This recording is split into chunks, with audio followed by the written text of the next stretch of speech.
Hey, what's going on guys, Khraze here, welcome back to Marvel's Avengers. Currently we are less than 5 days away from the release of this really awesome game. If you're super excited for it, as I am, definitely go ahead and comment down below. But in the meantime, I do want to talk about a number of really exciting things. Of course, we have a brand new trailer. If you haven't seen it already, go ahead and check it out. It's pretty wild and it also looks really freaking cool. It's CG, but it still got me really hyped. On top of that, we also have some information on some of the content that you should expect from the final game, including details on the Endgame content, and of course another week, another bunch of leaks, so we're gonna go over that as well. It seems that we have a number of new suits for both Captain America as well as Thor. Really exciting. If you enjoyed this video, a thumbs up on it would be super awesome, and let's jump right into it. But let's talk about the important stuff, and for all of you guys who have pre-ordered that deluxe edition and above, you should know that the game will automatically start downloading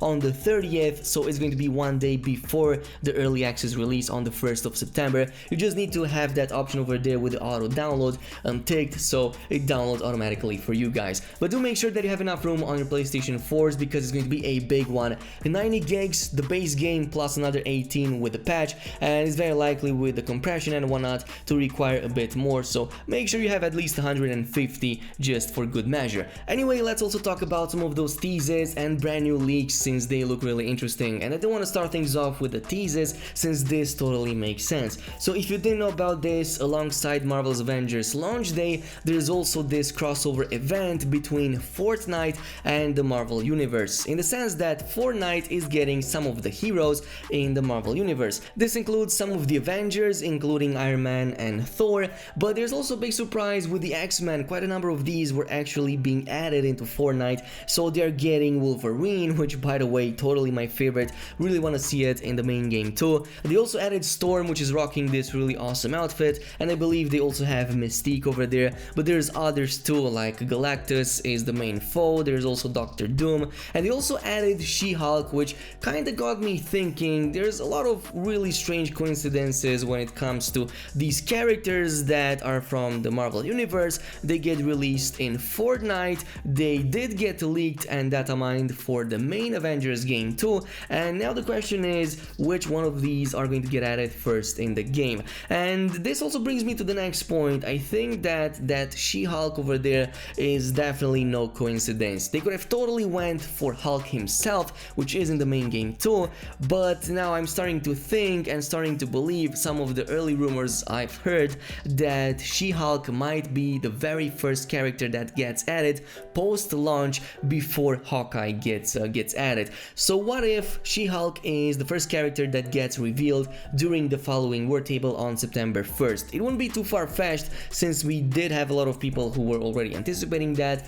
We did have some rumors for quite some time, and now we're seeing her in Avengers 2, and she makes a little bit more story sense right now compared to having the X-Men all of a sudden, though I would expect some of them at some point too, like at the very least as a fan service type of content. So let me know down below, what are your thoughts on this one? Do you think that this is a slight nod to what we're getting in the final game, or do you think it's completely unrelated? In the meantime, let's move on to the next section, which is all about these brand new costume leaks. By the way, huge shout out to everybody who's been contributing to these and the person who actually posted them on Reddit, but they actually look pretty awesome. Some of these I haven't seen before, a couple of them I think that I've seen in the past or something very similar to them. So we have a bunch of brand new costumes for both Thor as well as Captain America, and I think that these are on top on everything that we've seen so far in that beta gameplay too and in the trailers too. But I'm actually digging quite a number of these, especially that first one over there for Thor. I really like those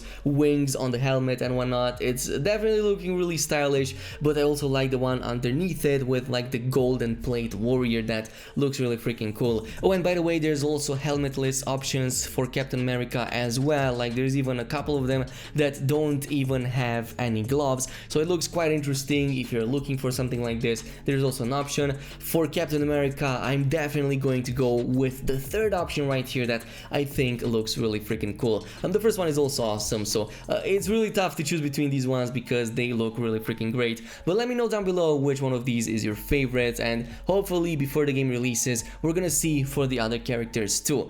Let's talk though about the endgame content you should expect expect in the final game once it releases. You probably already know, if you've been on this channel for a while, that there's quite an extensive amount of content in the final game. We have the main story campaign, we have the 6 heroes launching with a ton of skill points, upgrades and gear, and there's also like 80 war zones and drop zones, a lot of harm challenges, and there's also going to be like other end game missions with the hives and the villain sectors.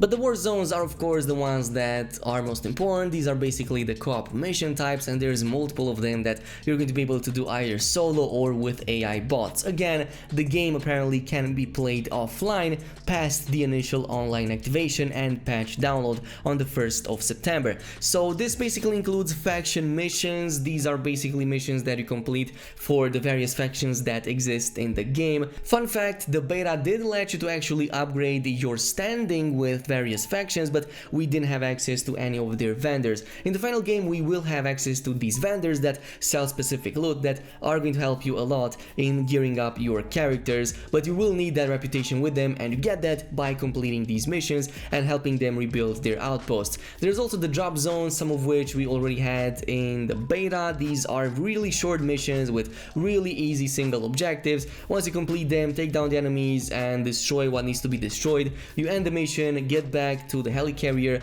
with the loot that you just acquired. And you also replay this for as many times as you want to, because they are repeatable and whatnot. Then there were these shield vaults that we also had one in the beta, which was that frost tundra region with the frost vault, but basically it looked like this: a really big, large explorable space where you can go in, complete side objectives, get a ton of these shield caches in the process too, which by the way were the best method to gear yourself up in the beta, so likely in the end game too. But they also have that main objective where you have to find the entrance to the vault, go in, clear that objective, and then open up the vault for the additional loot on top, which by the way is also pretty freaking rewarding. And then there's harm rooms. We had a number of these in the game, like 3 in the beta. They're basically these holographic training rooms where you fight in with waves of enemies, so really awesome way to test your gear and your characters. But there's 2 additional ones on top that we didn't actually see in the beta, which are the hives